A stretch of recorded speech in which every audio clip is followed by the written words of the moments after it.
Here at factsc.com. Stands for Facts Catalog, I bet. Is a story by Facts Catalog entitled Edward Leedskalnin, the sculptor who single-handedly built Coral Castle. Edward Leedskalnin was a Latvian immigrant who single-handedly created a coral sculptural garden, the Coral Castle, over a span of 20 years. Working only at nighttime, he created amazing structures using colossal coral chunks, each weighing several tons. Leedskalnin never revealed his methods, but claimed that he had discovered the secrets of the pyramid builders. Even today, Coral Castle remains one of the world's most bizarre architectural conundrums.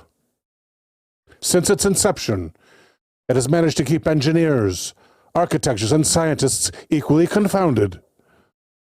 Keep reading to find out more about Ed Leedskalnin. And let's do that. Edward Leedskalnin was born on the 12th of January, 1887, in Latvia. During early days, he was a weak child and fell frequently ill. He spent most of his childhood reading books. This helped him in developing an inquisitive mind. Brought up in a poor family, Leedskalnin managed to achieve the equivalent of a fourth-grade education. While growing up, he learned stonemasonry from his father. Later, as an adult, he practiced this craft in Latvia. While working as a stonemason in Latvia, 26-year-old Leedskalnin got engaged to a 16-year-old girl, Agnes Skufst.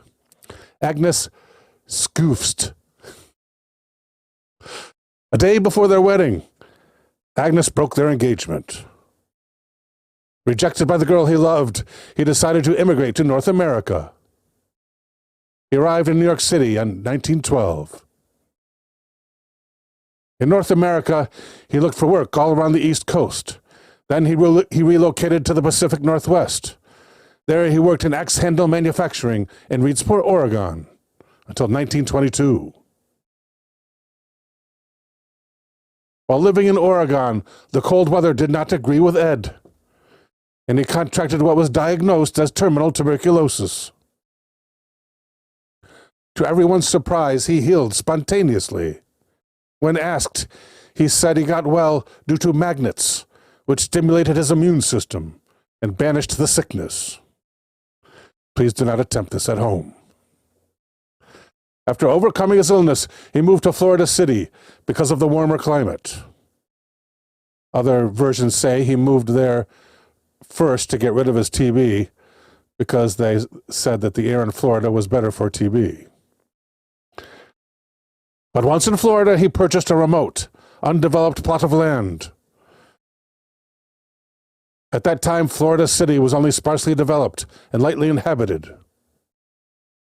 On this plot of land, Leedskalnin continued his ambitious project, which he named the Rock Gate.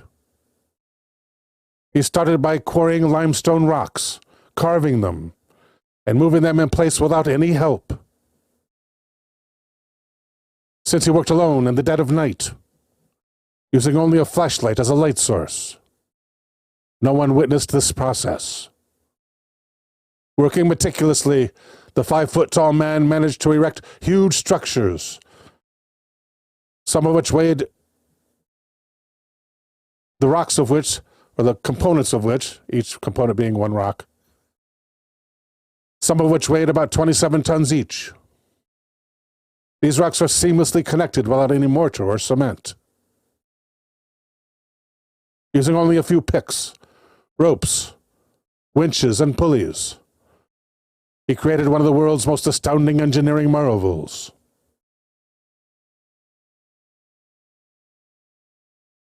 He was an extremely private recluse, choosing a secluded land plot to create his castle. But in 1936, his privacy was threatened as a subdivision was being built nearby. Instead of putting up with the intrusion, he decided to move his sprawling construction elsewhere. He borrowed a truck from his friend, and over the course of 3 years, moved the entire structure 10 miles away to Homestead, Florida.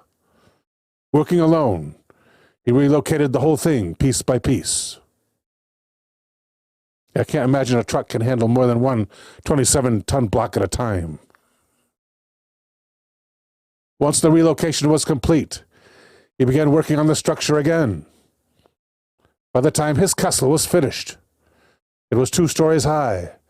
It had a throne room consisting of stone thrones, a 30-foot Polaris telescope, what's called a telescope, more like a sighting guide, a sundial, a 40-foot high obelisk, his own living quarters, a water fountain, and even an expansive garden full of the stone sculptures.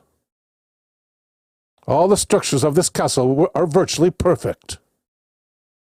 None of the structures have any gaps between the coral pieces, and they don't even contain any chisel marks.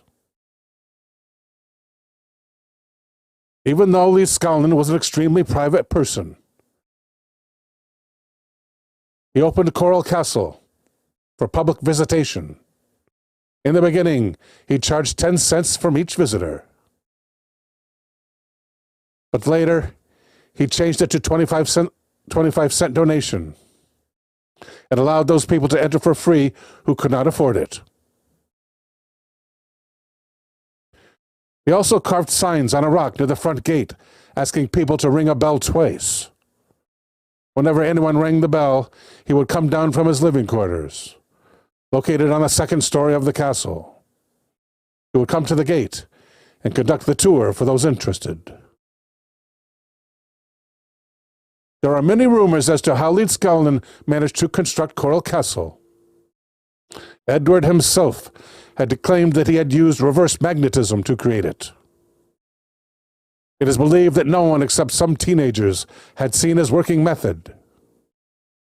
These boys claimed they had seen him levitate stones, as if the stones were balloons. The most popular attraction of the castle was the enormous gate, and still is. The 8-foot-high gate is balanced so perfectly that it can be opened even by a gust of wind or by a single finger. In 1986, the gate was removed for repair work. It was moved by a 45-ton crane and 6 men. The repair lasted nearly 10 years.